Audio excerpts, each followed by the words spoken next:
Hey guys, future leaders, welcome back to Elite Readers Up, the place where books build bold minds and where every reader becomes a champion. Thank you. Today we're looking at a very wonderful book, David and Goliath by Malcolm Gladwell, and I promised you guys I was going to do it.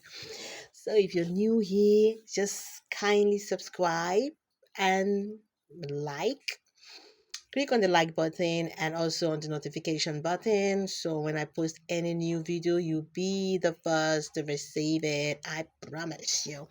Okay, so guys, today's book is a game changer. I tell you guys, it is David and Goliath by Malcolm Gladwell, my favorite author. A masterclass is how to the book is all about how underdogs win, how disadvantages can turn into strengths, and why being the smaller one doesn't mean you can't win big.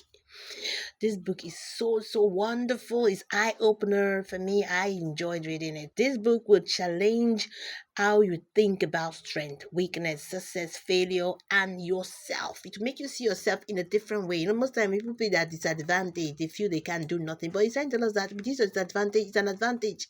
So you're going to see the strength that you have in your size and your ability. We all know about Malcolm Gladwell. We've talked about him. He's a best-selling author, journalist, and a social thinker. He's known for his books like The Outliers. We've done that, The Tipping Point, and Blink, which explores human behavior, psychology, and success in fresh, surprising ways. He has a way of doing it. So in David and Goliath, Gladwell takes one of the most famous underdog stories in history, David defeating the mighty Goliath, and uses it as a powerful symbol for how the weak often have hidden strengths and the strong often carry unseen weaknesses. Guys, this is strong. So, what is David and Goliath about? Let's see. This book is not just about Bible stories or history. It is about how people with disadvantages, smaller size, fewer resources, or difficult past can rise to win battles no one expected them to win. Gladwell explores stories of poor students who outperform the rich, civil rights activists who defeat powerful systems, ordinary people who survive and grow stronger after tragedy. This book is all about redefining what we call strength and weakness. It kind of makes you see strength in a different way and then weakness a different way. So you see, because of the size of Goliath, he was not able to, walk freely. But because David was smaller, he was swift and was not carrying any armor or anything, he was able to use a sling and build it through it at Goliath. So he's looking at your disadvantage can be something that you can use to win. So that somebody looking big, that should not discourage us. The book is telling us that inside of everybody there is that strength that you can win.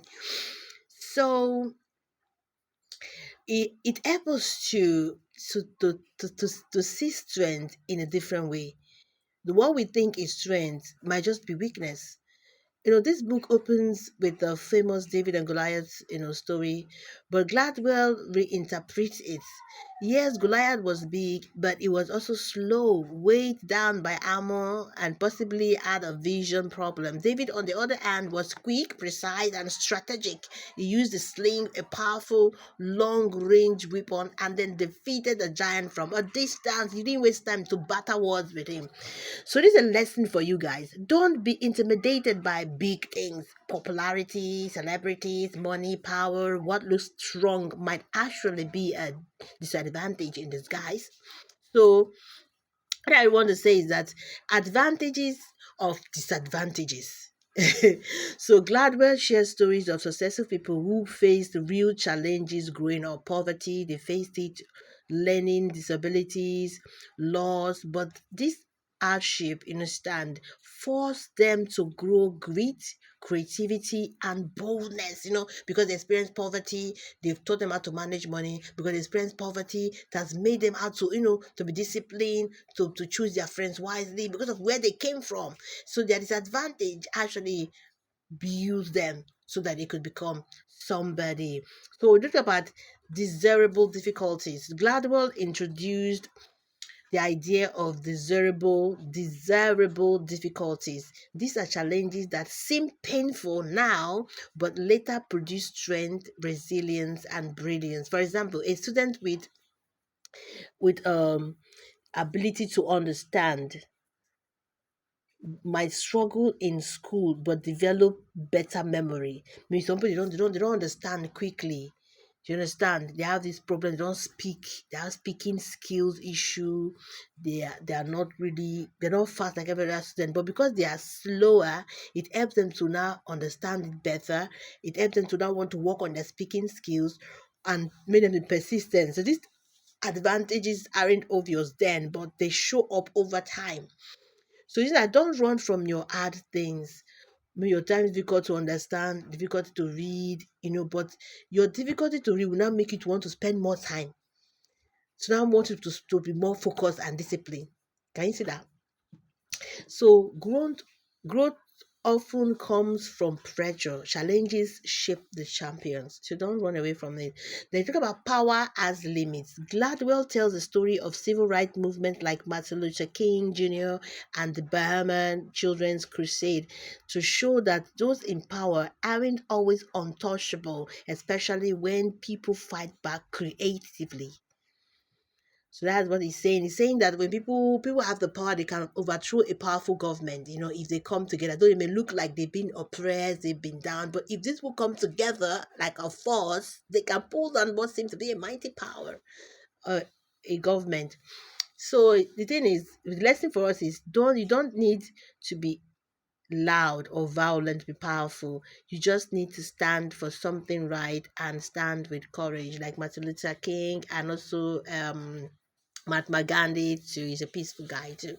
So the limit of conventional success. Gladwell warns that sometimes too much of good things can backfire.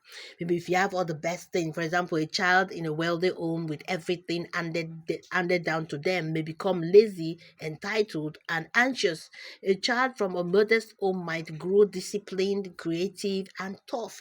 You understand? When you give children everything, they become like they're entitled to eat. They give it to them. They don't want to walk. They don't want to do anything. So he's saying that it can also have a disadvantage. When you grow up in a wealthy, your brain will be shut down. You want to like think for yourself what to do. So don't envy people with what more. Sometimes less gives you more drive to win. But you don't have enough, that will give you motivation. Well, that is one argument, but it's also, I think, making a point also.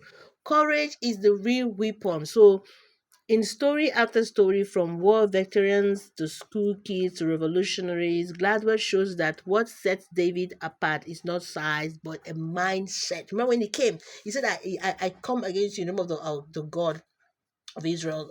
No, he didn't come by his own power. So it's a mindset that because he believed that he's circumcised, God is on his side, he was going to win. After he has killed a bear, a lion before. So he has this mindset that he was going to do it.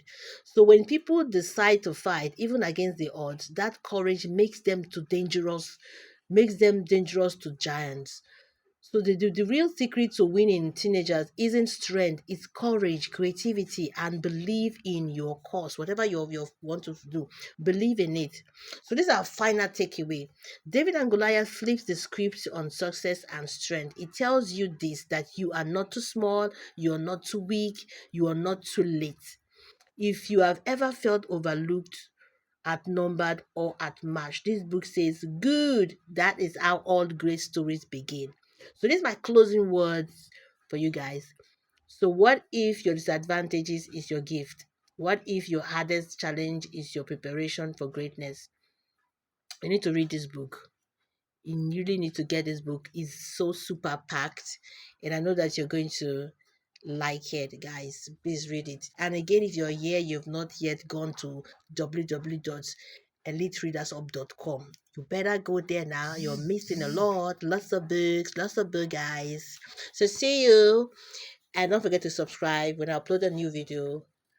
You'll be the first to be notified. So thank you guys for your wonderful time. Have a great day. Bye.